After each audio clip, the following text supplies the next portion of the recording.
देखो आज हम लोग पढ़ेंगे कि हाइड्रोजन सल्फाइड गैस जो है यानी H2S गैस ये कैसे बनाई जाती है।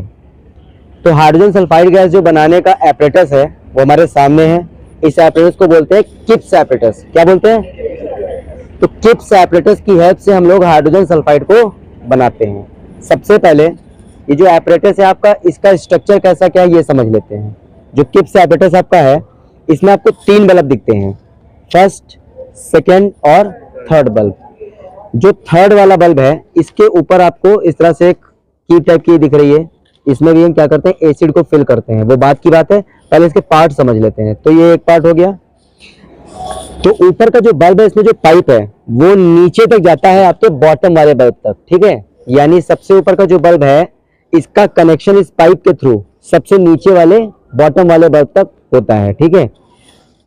इसके बाद ये जो 2 बल्ब हैं, बीच वाला मिडिल बल्ब और बॉटम वाला जो बेस वाला है, ये दोनों बल्ब एक दूसरे में क्या होते हैं, कनेक्टेड होते हैं, ठीक है।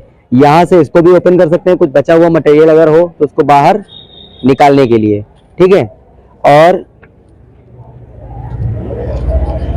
जो ऊपर का ये मिडिल बल्ब है, यहां पास आपको एक पाइप दिख रहा होगा जो कि स्टॉप कॉर्क से कनेक्टेड है। ये जो स्टॉप कॉर्क है, जब हाइड्रोजन सल्फाइड गैस बनती है तो उस गैस को बाहर निकालने के लिए या गैस को अंदर रोकने के लिए होती है। ऑन ऑफ करके हम गैस को पास भी कर सकते हैं और गैस को स्टोर भी कर सकते हैं, ठीक है। अच्छा, हाइड्रोजन सल्फाइड को बनाने के लिए 2 चीजों की जरूरत पड़ती है। पहला तो है फेरस सल्फाइड। अब फेरस सल्फाइड हमारे पास ये रखा हुआ है, आपको दिखा दें।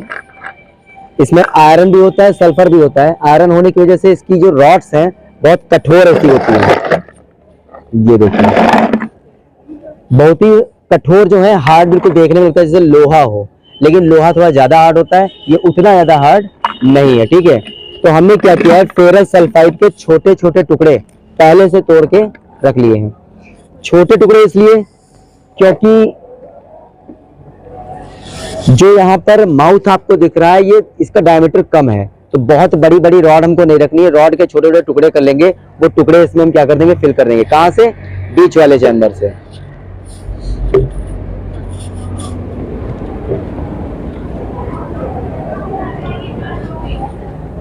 ठीक है। तो जो हमने टुकड़े छोटे छोटे फेरस सल्फाइड के लिए हैं, इन टुकड़ों को क्या कर देंगे, मिडिल वाला जो बल्ब हमारा है उसमें फिल कर देंगे। फिल करने से पहले इसको सेट कर लेते हैं। अब होता क्या है, मिडिल चैम्बर में हमने क्या भरा, फेरस सल्फाइड। ये जो टुकड़े हैं इनको डालेंगे।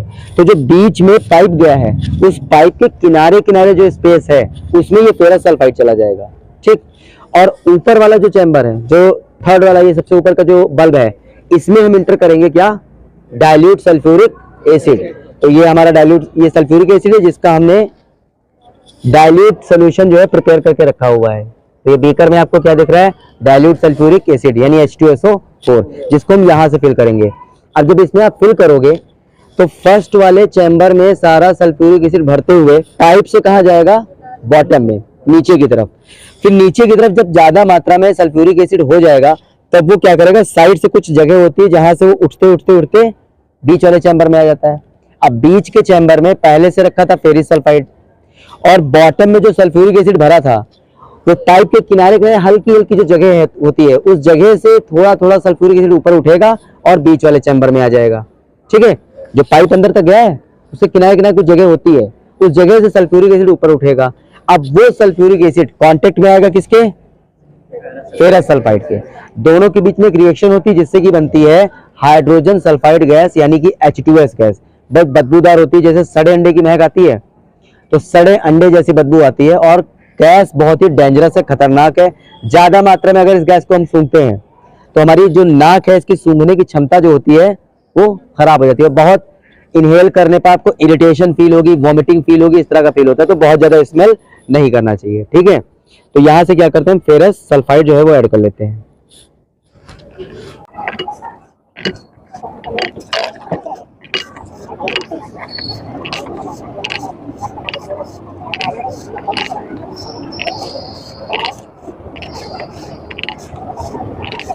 ठीक है।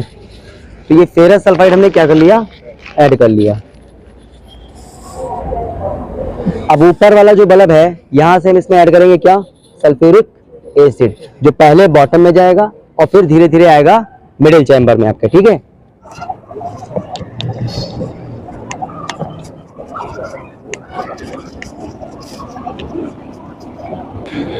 तो हम क्या करते हैं, ऊपर वाले बल्ब में ऐड करेंगे क्या, डाइल्यूट सल्फ्यूरिक एसिड। आपको ये देखना है कि जो फेरस सल्फाइड इसमें हमने फिल किया था, लगभग वो फेरस सल्फाइड जो है वो एसिड से क्या हो जाए, डूब जाए, जो फेरस सल्फाइड है वो इसमें डिप हो जाए।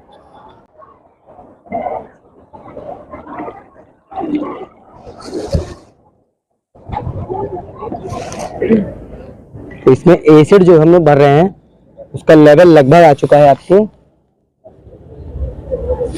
यहां तक आ गया है, ठीक है, लगभग इतना है। यानी फेरस सल्फाइड जो है हमारा वो कांटेक्ट में आ गया किसके, सल्फ्यूरिक एसिड के, ठीक है। अब हम क्या करेंगे, जो ऊपर की कीप है इसको इसमें फिट कर देंगे, और जो गैस अंदर बन रही है वो कहीं बाहर ना निकल जाए उसके लिए थोड़ा सा हम ऊपर भी फिल कर देंगे,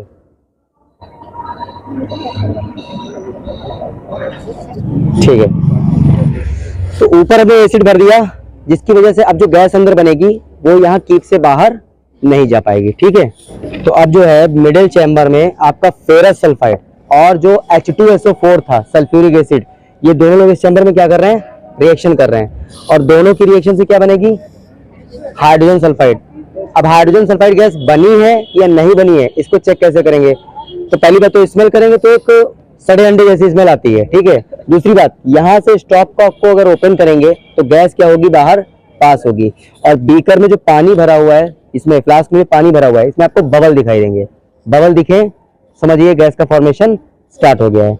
अच्छा एक बात और, जब हम स्टॉप कॉक को बंद रखते हैं तो अंदर की गैस जो बनी हुई है वो एक प्रेशर लगाती है, वो प्रेशर नीचे की तरफ जब लगेगा तो सल्फ्यूरिक एसिड क्या होगा, बॉटम की तरफ धकेला जाएगा, बॉटम की तरफ धकेला जाएगा, तो बॉटम में जो पाइप आया था उस पाइप से होते हुए एसिड कहाँ आने लगेगा, ऊपर, जिस समय गैस का प्रेशर लगेगा। अब जब हम इसको टैप को ओपन कर देंगे तो गैस कहाँ निकलेगी, बाहर, यानी मिडिल चैम्बर में जो भी गैस वगैरह बनी थी उसका जो प्रेशर था वो क्या हो जाएगा, कम, प्रेशर कम हो जाएगा, तो फिर से सल्फ्यूरिक एसिड कहाँ गिरने लगेगा, नीचे। यानी ऑटोमेटिक इसमें जो है सब होता रहता है, जब हम गैस को बाहर निकालते हैं प्रेशर घटता है तो सल्फ्यूरिक एसिड नीचे गिरेगा, इस चैम्बर से इस चैम्बर में। और जिस समय स्टॉप कॉक को बंद रखते हैं तो अंदर सारी बनती हुई जो गैस होगी वो स्टोर होती रहेगी, और प्रेशर लगाएगी, प्रेशर नीचे को बढ़ेगा और सारा सल्फ्यूरिक एसिड बॉटम से होते हुए ऊपर के चैम्बर में आ जाएगा, ठीक है। देखते हैं गैस बन रही कि नहीं बन रही, यहाँ पे फ्लास्क में देखिएगा,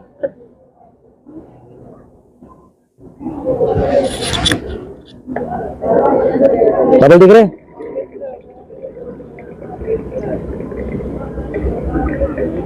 गैस के प्रेशर में जो कमी आ रही है उसकी वजह से यहाँ पे भी आपको बबल दिख रहे होंगे, ठीक है।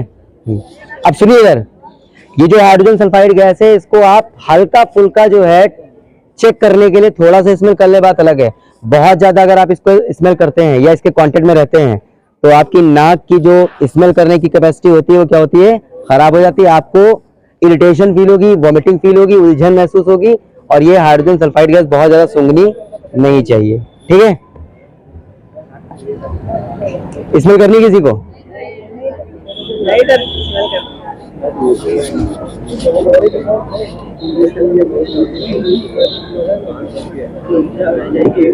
अब होता क्या है, अगर सही तरीके से पूरा एपरेटस यूज किया जाए और सही तरीके से प्रोसेस जो है किया जाए तो इसमें जो भी हाइड्रोजन सल्फाइड गैस बनी है उसको लगभग हम लोग 4 घंटे तक का यूज कर सकते हैं। यानी जो गैस इसमें बनी है वो इस बर्तन में बनी रहेगी, और 4 घंटे तक का हम लोग कोई भी एक्सपेरिमेंट दूसरा करना चाहें जिसमें हाइड्रोजन सल्फाइड की जरूरत पड़ती है तो हम इसमें से हाइड्रोजन सल्फाइड ले सकते हैं।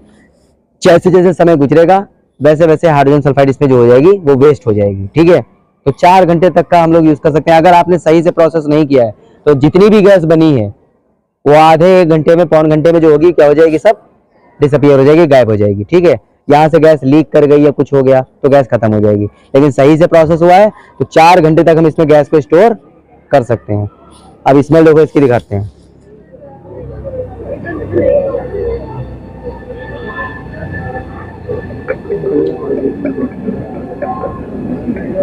आ रही है हल्की सी?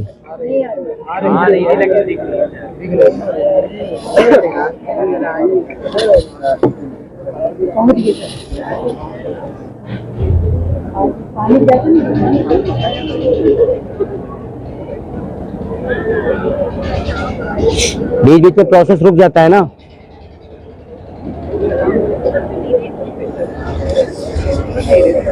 पास से दिखाओ बस।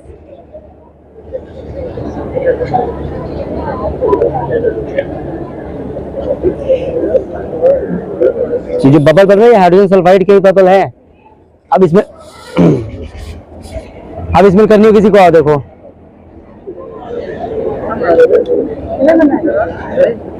सुना के किसको सुननी?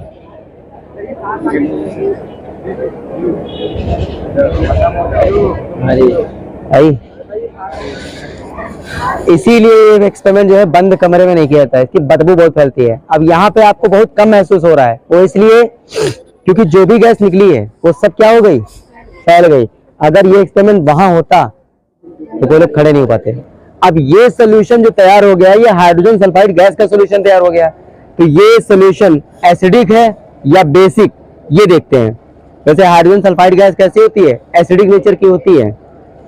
तो अगर हम ब्लू कलर का लिटमस पेपर इसके कांटेक्ट में लाएंगे, सॉरी रेड कलर का लिटमस पेपर, तो कोई कलर चेंज नहीं होगा। देखते हैं, ये रेड है इस समय,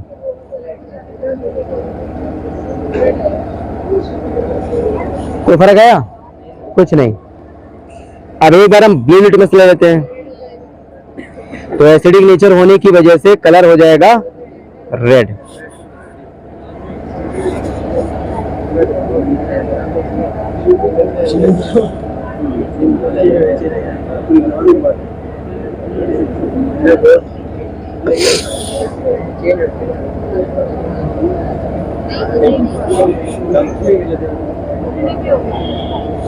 नीचे हो रहा है ये।